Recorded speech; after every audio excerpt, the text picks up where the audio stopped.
Good evening, everyone, and thank you for joining us once again here at the Blue Lotus Meditation and Mindfulness Center for our bi-weekly Dharma talk and guided meditation. Many blessings to you, and thank you for coming out this evening. We're delighted to have you with us. So tonight's talk is your many steps towards awakening. We often think that it's an instantaneous process. And once it's achieved, it is, right? I'm not there yet, still working on it myself. But we can learn from the Buddha's own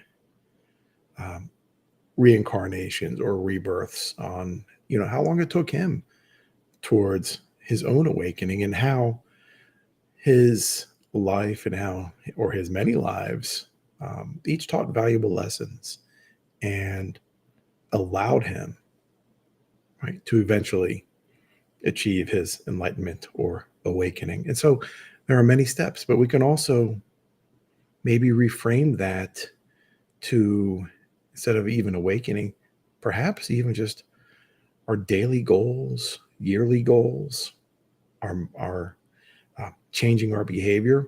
So there are many steps, even smaller qualities that we may want to develop along our way. So again, once again, welcome and thank you. So today is August 18th, 2025, here at the Blue Lotus Meditation and Mindfulness Center in Brainerd, Minnesota.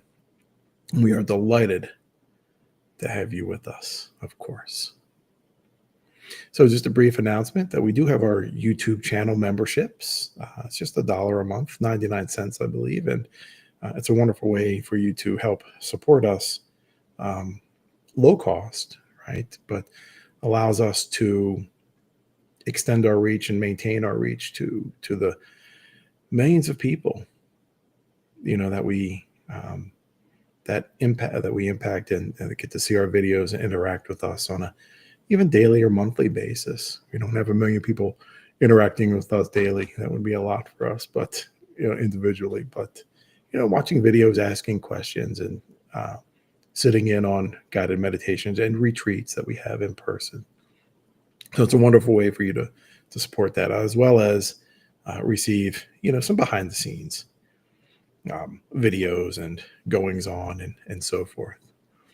And then we also have our Dharma Institute, which is also a nonprofit institution where you can develop and nurture your own Dharma awareness, classes that, maybe you never even thought about, certain aspects. It's not all just mindfulness, but there are certain aspects and teachings in Buddhism itself that we teach about. And everything is self-guided. To the degree that if you have questions, you certainly ask and reach out to us, but it's all self-paced and so forth. So something to just peruse and look at if you like, right on our website, bluelotusmeditation.us. So let's begin with our 3 jewels before we dive into our program this evening. I take refuge in the Buddha. I take refuge in the Dharma. I take refuge in the Sangha.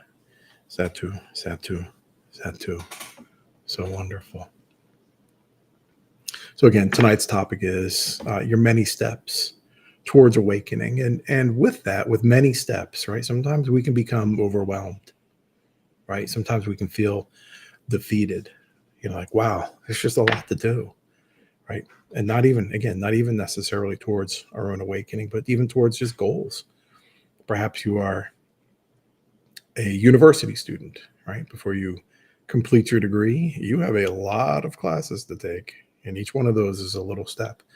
Maybe even before you get to university, high school, right? You've got years of high school. So there's a lot of little steps, for us to walking, when we want to and choose to walk that noble path of whatever it is that we end up deciding to do.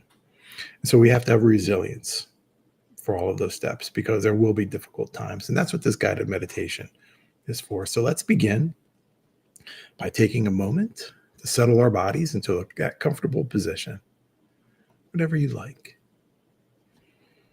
And you may close your eyes or keep them slightly open with a soft focus looking downward a few feet in front of you, if you choose so.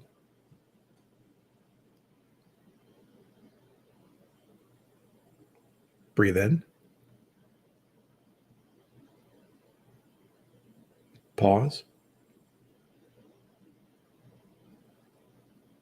And breathe out.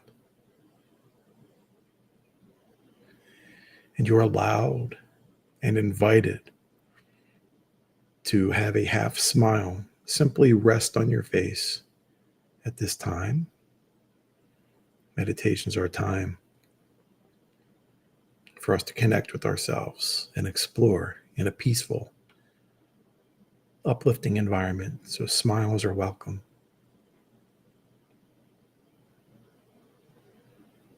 Allow your spine to lift and your shoulders to soften.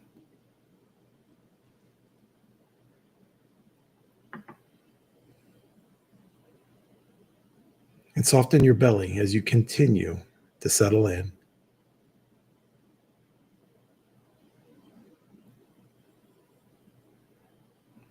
Breathe in.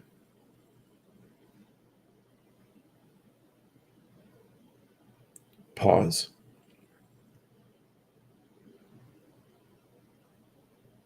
And breathe out.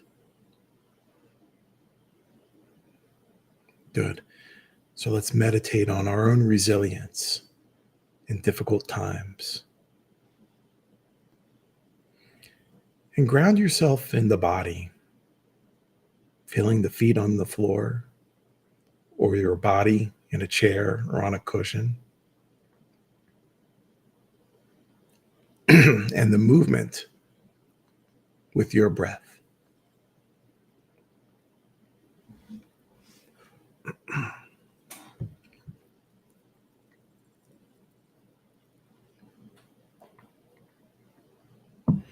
And bring to mind a difficult emotion that you have experienced recently. And when you bring up that emotion, do not involve or indulge yourself in that story. Instead, simply focus on the feeling.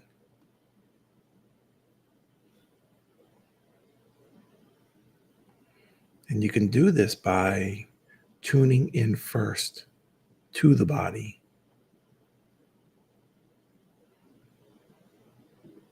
And exploring, what does the body feel like when this emotion is present?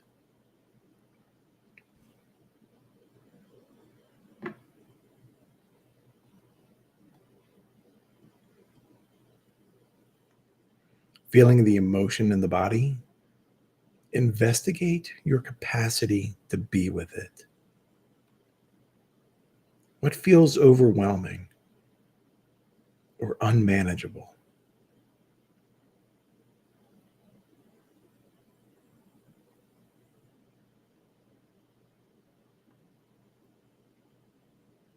Breathe in.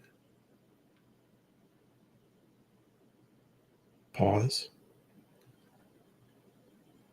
And breathe out.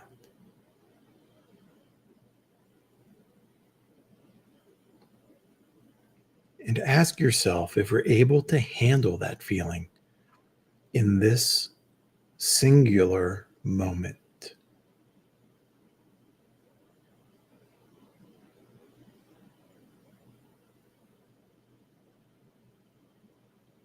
And continue to tend to that bodily experience, examining whether you're able to be present with it or not.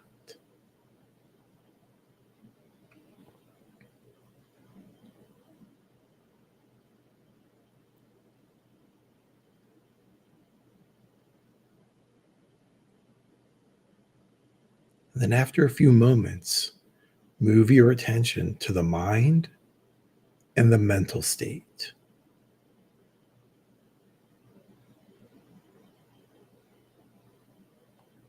And when this emotion is present, what is the mind doing?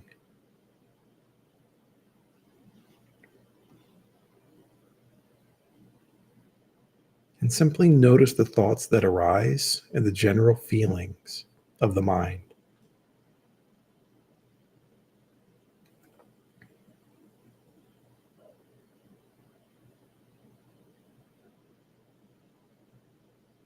And again, ask yourself if anything arising is too much for you to handle.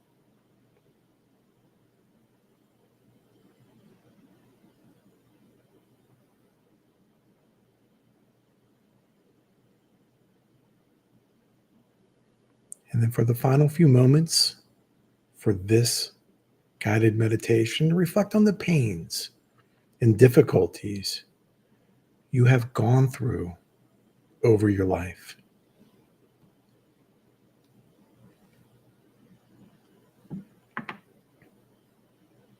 Thinking about some of the small frustrations that you've experienced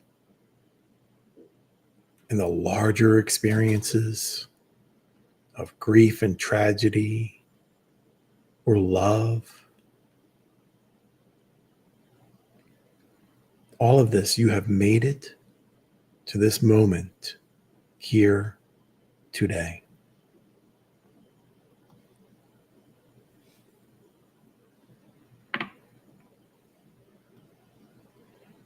So recognize your natural resiliency, remembering that you are indeed capable.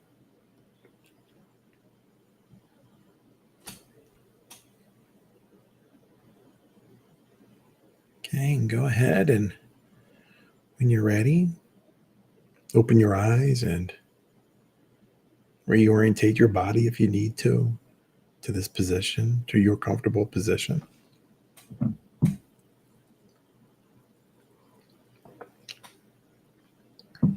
Sometimes we forget all of the trials and tribulations that we have experienced in our lives. And when we don't recall those times with openness and without judgment, when new trials and tribulations present themselves, immediately in front of us, sometimes we get panicky. We get very uncomfortable. We fear. Right? And so that guided meditation on resilience hopefully will just allow you to, in this time or even in future times, to just recognize and recall everything that you've gone through, right? Because you're here. And if you're here, which you are resilient. And that is actually an important step on awakening, right? Or even just goal setting, right? Part of living. And so when we think of, and some may not be aware, and so we'll kind of preface this a little bit to some of the historical Buddha, his previous lives. So when I titled this, Your Many Steps Towards Awakening, typically when we see the word awakening or enlightenment, right, we think of Buddha, and maybe you're familiar with the story of, how he was a born into privilege, right, into as a prince, and wasn't until his later parts of his life, his early 20s or 30s or so, that he, gave up his worldly possessions and his status to explore suffering and so forth. So there's that story as well, his historical account. But what is not often discussed are Buddha's past lives.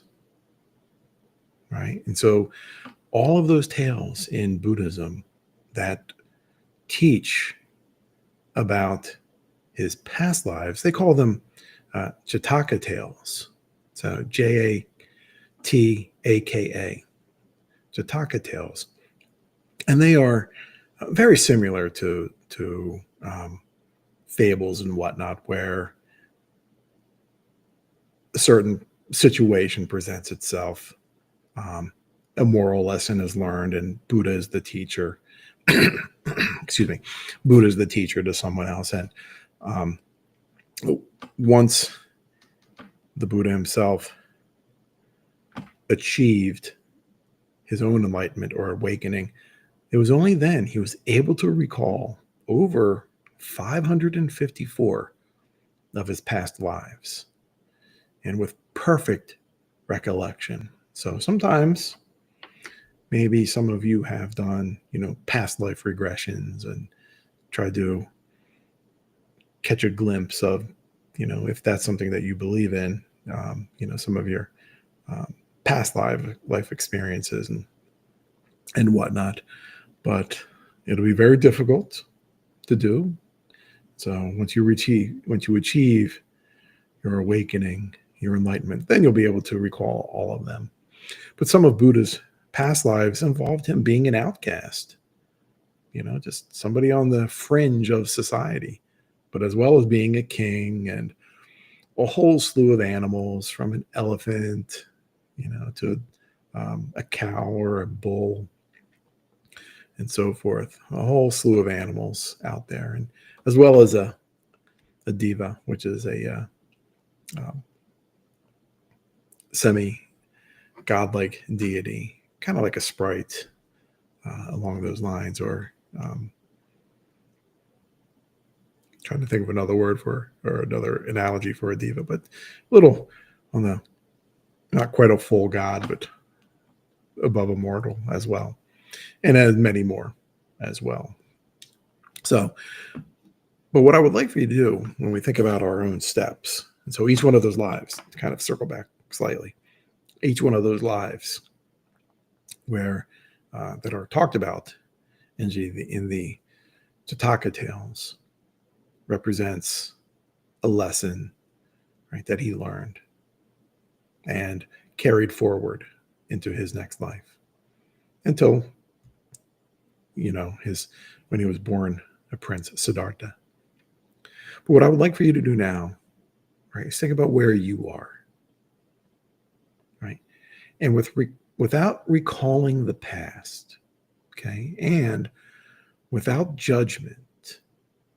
What I would like for you to do is think about where you are physically, right here and right now. Are you in a room? Are you in a taxi? Are you on a bus? Are you in the kitchen? Are you in the hospital, going through some recovery? Think about where you are, because that's important for us to have that awareness of where we are. And when we consider ourselves physically where we are, I would also like for you to explore a little bit more, or recognize where you are mentally. Are you present in this moment? Are you sad, happy, agitated, impatient, bored? Think about your emotional state. And it's okay to have several at the same time, right? You can be sad and impatient at the same time. You can be happy and impatient at the same time. And then also, without judgment at this time, where are you spiritually? Right? Are you at peace with the actions of your life? Are you happy? Are you satisfied? Regrets, or are you satisfied? Did you do your best? Right? And again, these are all without judgment. So whether you're looking or considering physically where you are, or your mental state where you are, or spiritually, all without judgment. And it's important to include that in there. because we have to take note of where we are.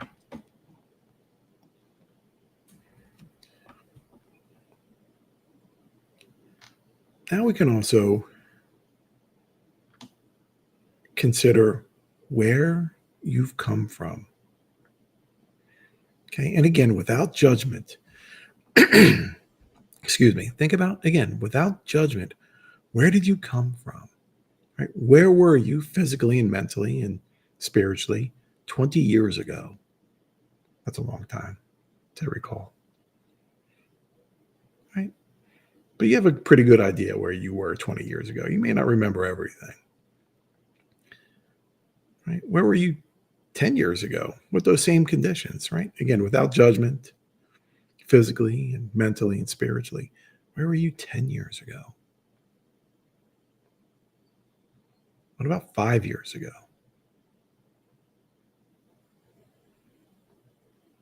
How about last week?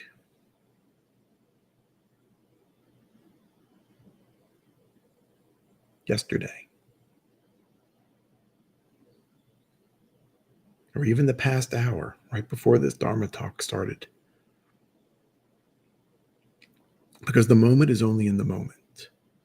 And so when we think of where we've come from, it doesn't have to be 30 or 40 years ago. We all have that opportunity to change. And that can go to the last hour every time we wake up, right? Now, what I would like for you to do, you probably already guessed, where will you go, or where would you like to go?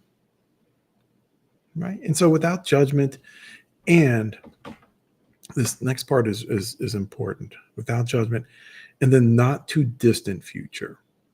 Right? What steps will you have taken for your own awakening or liberation, or even simple goal setting? And what I mean, the not too distant future, probably no more than 6 months. Okay, when we think of times and durations that are years in the future, so many things can happen in the future that it's always in motion, it's always changing, and all these different variables in life present themselves. And so keep our smaller goals, our smaller steps that we are taking to no more than 6 months or so. Remember, impermanence, right? We have to be mindful of impermanence. And when you think of that, where will you go? Think about what actions will you work on during this time frame. Generosity, right? Helping others, right? Being generous. Being generous doesn't have to be financial. You can be generous with your words, with your support, believing in someone else, and believing in yourself. You can absolutely have generosity towards yourself in that sense, believing in yourself, the positivity, positive outlooks, positive mindsets yield all the time positive results. Because when we are cynical, we always get cynical results, negative results. But when we are generous with our mindset and the positive towards ourselves and towards others, that breeds happiness and joy. Another action, compassion. Right? Having compassion for others and ourselves. That's why we become generous, or we work on generosity, right? Because we can have compassion with someone. And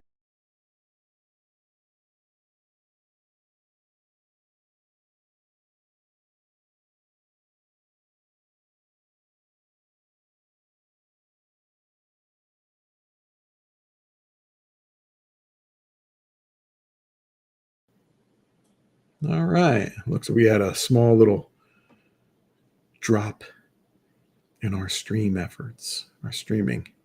So welcome back. Thank you for hanging out for those few moments. But compassion, right? Compassion for ourselves is important. Compassion for others is absolutely important. Empathy is another one, another quality to work on. Again, having empathy. What emotional state are we feeling? What emotional state is somebody else feeling?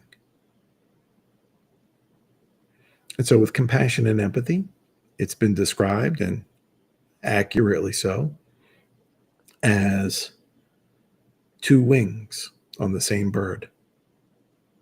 A bird won't fly without two wings.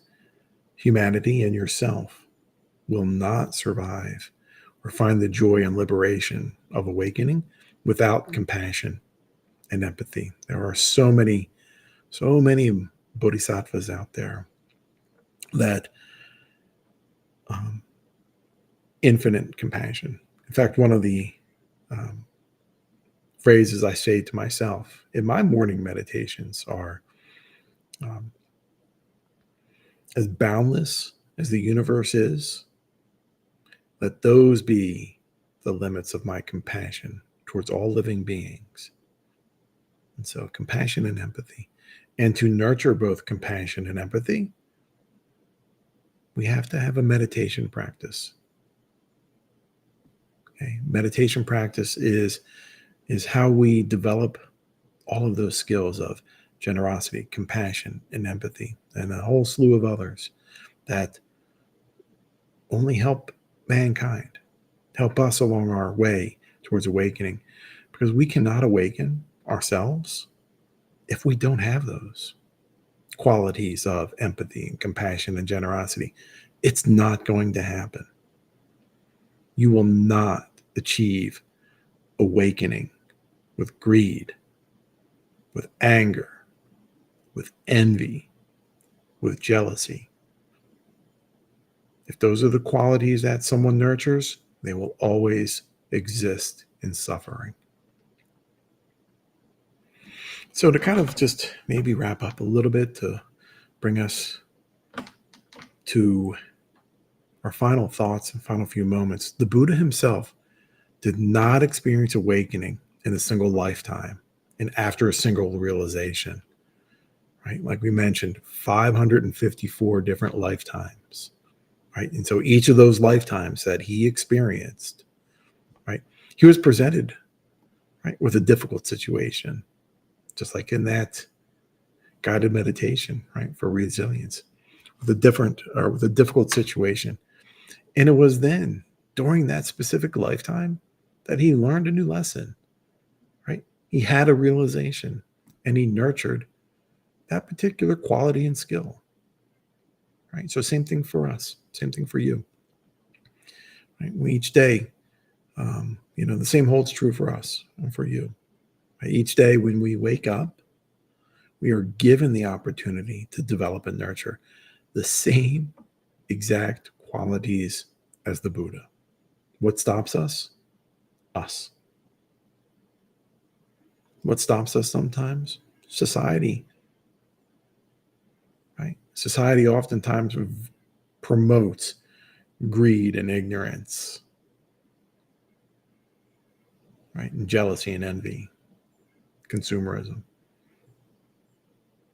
But those aren't going to allow us to take the necessary steps towards awakening, right? Remember, empathy, compassion, and generosity. Those are the qualities. And so what you learn and how you respond is entirely up to you. That's the free will that we all have, right?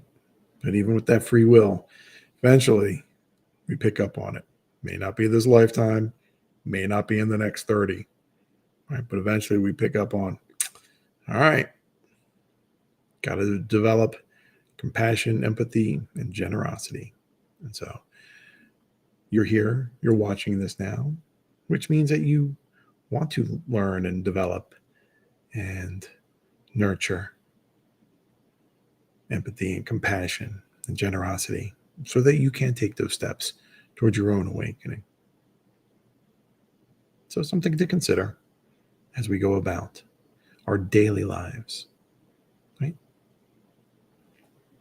So our next talk will be on September 1st. Again, that's on a Monday at 6 p.m. Central Time, and that will be titled, or is titled, Your Wilted Leaves. This is an interesting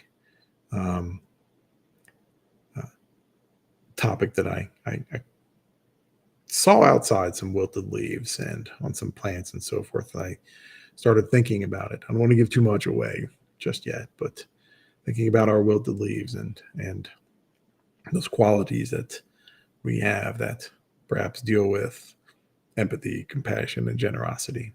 So our next talk is September 1st at 6 o'clock p.m. Our wilted leaf, or your wilted leaves. So again, thank you all for coming this evening.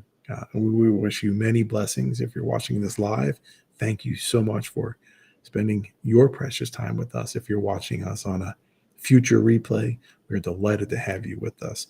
As always, you are always welcome to reach out with comments and questions directly to me through the chat, through email, phone, whatever you like. We're always happy to help wonderful people such as yourself take the steps, right, towards awakening and finding lasting joy and happiness in their lives and helping others as well. So many blessings to you all, and we will see you in 2 weeks.